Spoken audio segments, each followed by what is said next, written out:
Pensem comigo numa cena. Um líder já bem idoso, uma lenda viva, que sabe que o seu tempo está acabando. O que ele faz? Ele reúne todo mundo, toda a nação, para uma última e talvez a mais importante mensagem. É exatamente essa cena que a gente vai analisar hoje, mergulhando no discurso de despedida de Josué, lá no capítulo 23. É isso. São palavras de quem sabe que o fim está próximo. E Josué, um homem que liderou guerras, que viu milagres, entende que a jornada dele está chegando ao fim. E é com esse senso de urgência, sabe? Ele convoca o povo porque ele tem algo absolutamente vital para dizer. Essa é a última chance dele. Vamos entender o contexto, porque isso é fundamental. Depois de anos e anos de conflito, finalmente a paz. A terra está em descanso. E é justamente nesse momento de calmaria que Josué, já com 110 anos, age. E detalhe, ele não chama qualquer um. Ele convoca a nata da liderança. Anciões, juízes, oficiais.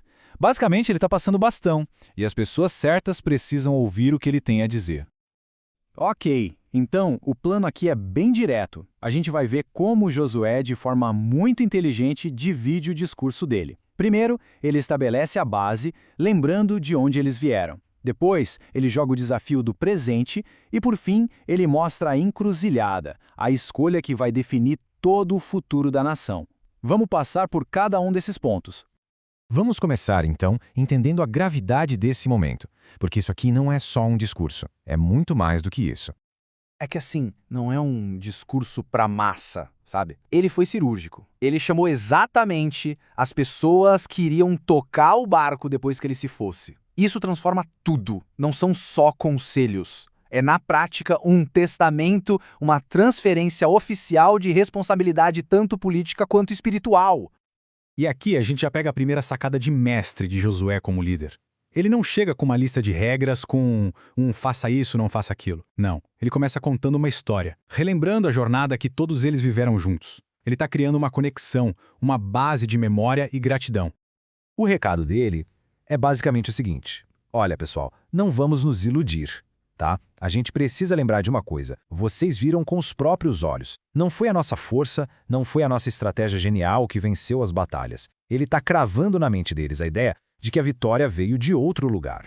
E para que essa ideia ficasse bem clara, para não ter dúvida, ele usa uma hipérbole, uma imagem muito, muito forte. Ele lembra que uma única pessoa era capaz de colocar 1000 para correr. Como assim? Mágica? Não. Era para deixar óbvio que a força não vinha deles.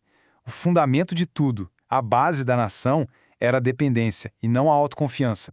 E aí ele dá o checkmate no argumento. Ele lança um desafio no ar. Parem e pensem. De todas as boas promessas que foram feitas, alguma delas falhou, alguma coisinha ficou para trás, e a resposta era um silêncio retumbante, porque todo mundo ali sabia que não. A terra, a vitória, o descanso, tudo foi entregue conforme o prometido. Beleza. Passado o relembrado, alicerce construído. Agora Josué vira a chave. O foco muda do que aconteceu para o que precisa acontecer. A mensagem fica prática, direta ao ponto. Ele vai dar um mapa da mina para que toda aquela conquista não seja jogada fora. Então o que ele diz? Basicamente o plano de ação, o manual de sobrevivência nacional, se resume a 4 pontos bem claros. Primeiro, força para obedecer à lei. Segundo, cuidado para não se misturar, para não se perder culturalmente. Terceiro, continuem apegados a Deus. E por último, que talvez seja o motor de tudo, amem a Deus com intensidade. Simples e direto. E essa estrutura, sabe? O que eu fiz por vocês, o que vocês têm que fazer e o que acontece se não fizerem. Isso não foi inventado por Josué.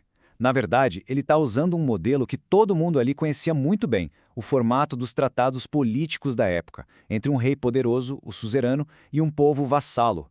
Ao fazer isso, ele eleva a aliança com Deus ao nível de um pacto de Estado, um contrato solene com cláusulas bem definidas.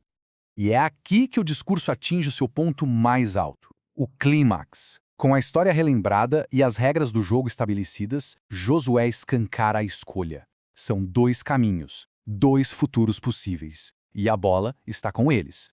E o alerta de Josué tem uma ironia muito forte. O grande risco, inimigo número 1, não era mais um exército com espadas e escudos no campo de batalha, não.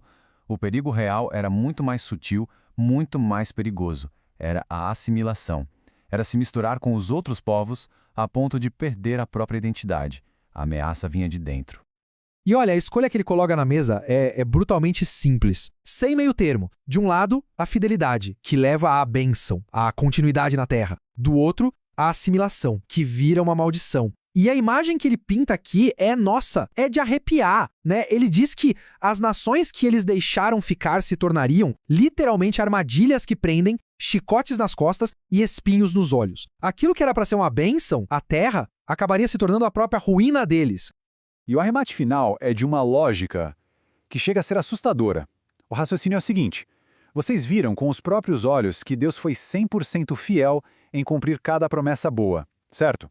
Pois bem, não tenham a menor dúvida de que ele será igualmente 100% fiel em cumprir cada ameaça, caso a aliança seja quebrada.